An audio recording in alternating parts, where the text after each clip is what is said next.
evening to all, good afternoon or good morning, all of you around the globe, all YouTube land, the piano playing enthusiasts, piano music lovers. Welcome back to my channel, Concert Pianist Piano Coaching. My name is Anna Chepikova. I'm an international certified artist of solo piano and classical trained concert pianist.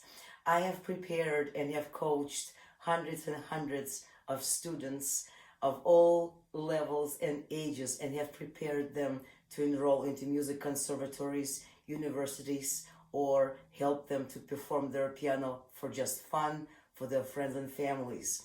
Welcome. Please subscribe, like, and share.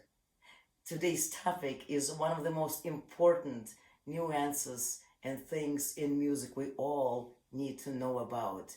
It's dynamics. So I'm gonna offer you today the complete guide on piano playing dynamics from Anna Chepikova Online Music Conservatory. Let's just think of the word dynamics for a second. What dynamics actually means and whether you catch yourself on using that word in everyday's life. Dynamics of the weather forecast, what the dynamics of someone's relationship is. What is it?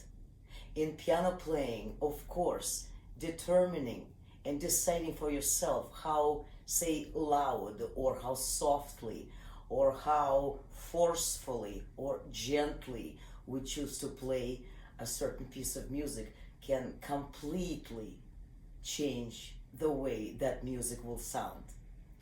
Say if you play it loudly, or as I mentioned earlier, forcefully, it may sound strong, it may sound powerful. Of course, all depends on the message you're trying to convey or the idea that composer put in that particular piece of music and we as performers are trying to convey. However, say you play too loud, what if it ends up sounding aggressive instead, or even attacking? That's when we play loudly. But say if you were to play the same very piece, same very composition, but with a different dynamic and switch from that loud, powerful and strong dynamic to completely opposite, to a quiet, gentle, sweet, reflective, even if it's the same piece of music, what ends up happening is we are performing that same exact piece of music, but softly. That way, that piece of music and composition will have a completely different feel. It will have a completely different story you're trying to tell your listener and a very different feeling to it, right? So for that very reason, the dynamics in music are crucial and one of the most important parts of playing the piano or any other instrument. So it does sound like something that constantly changes, doesn't it? Something that never stays the same.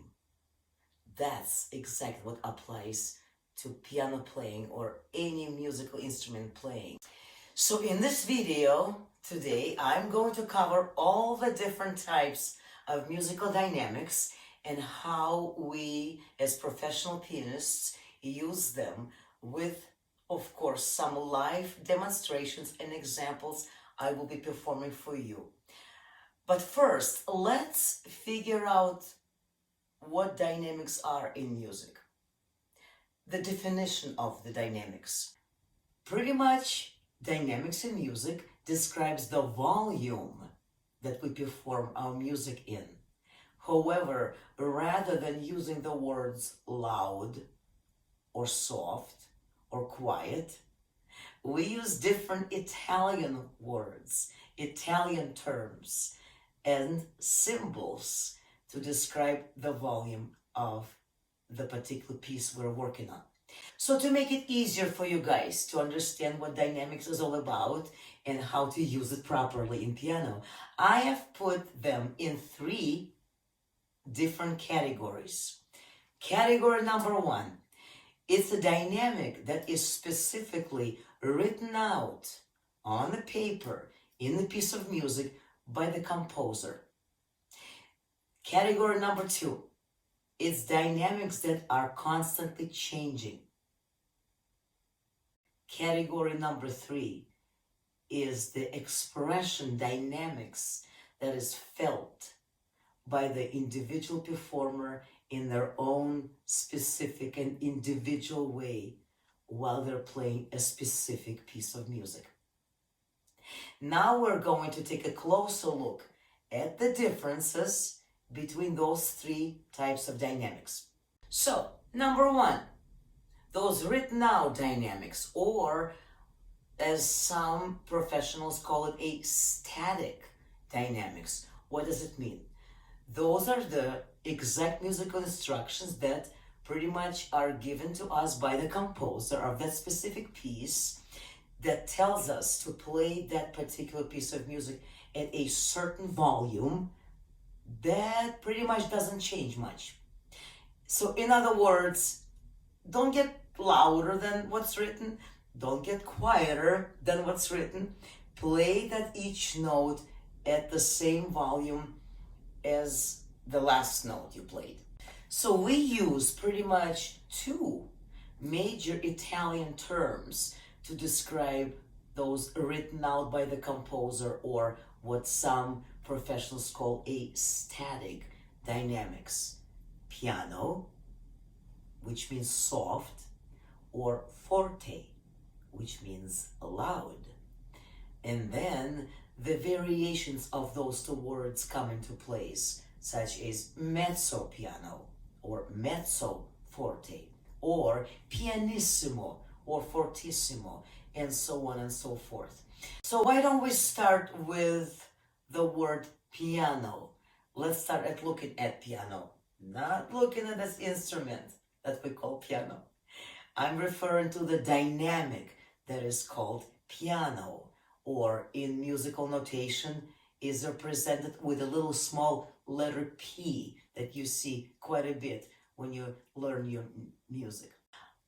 I'm just going to go on ahead and show an example of that beautiful, quiet music from the composition that I'm sure most of you will recognize. This is a fragment from very famous Debussy's piece called Clair de Lune.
Mezzo is the Italian word, another one that we use, and it's pronounced as mezzo, M-E-Z-Z-O. Lots of times you hear the term medium, mezzo piano or mezzo forte, or medium piano and medium forte.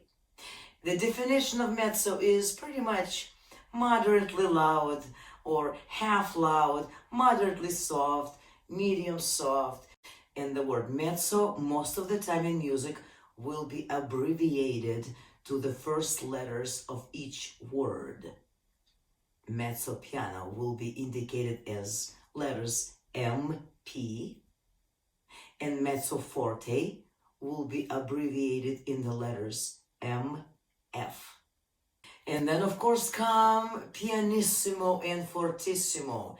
As you noticed in Italian, we just add the suffix issimo, which essentially means very. So piano versus pianissimo, soft and very soft. Forte, loud, or fortissimo, very loud. The word pianissimo get abbreviated in your piece of music as a double letter P. I'm sure you've seen it as well. Very quiet, right?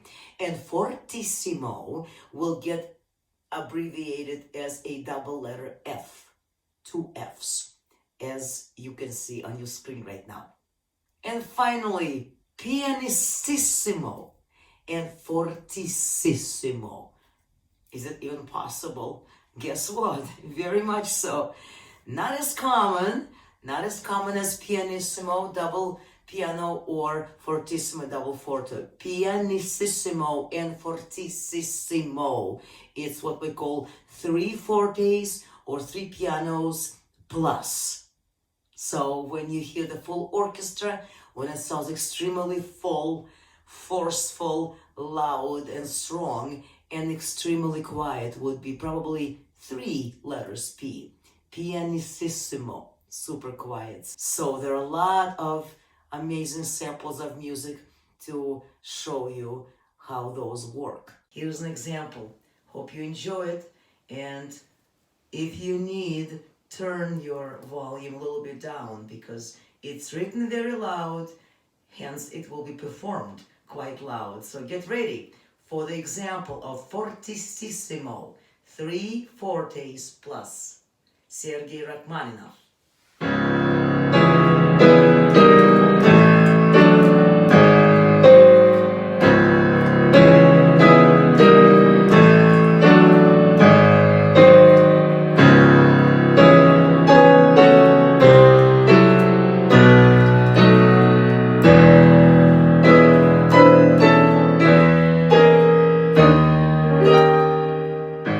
So as you can imagine, Rachmaninoff's music can almost remind us of the sound of the whole full orchestra, as you hear in a symphony hall or orchestra hall. And when the whole orchestra plays pretty much as loud as they can, that's quite an amazing and a one-of-a-kind experience to hear that in person. So moving along with our today's topic and video subject, dynamics in piano. Next section or category that I've mentioned earlier is what they call a changing dynamics. What does it mean?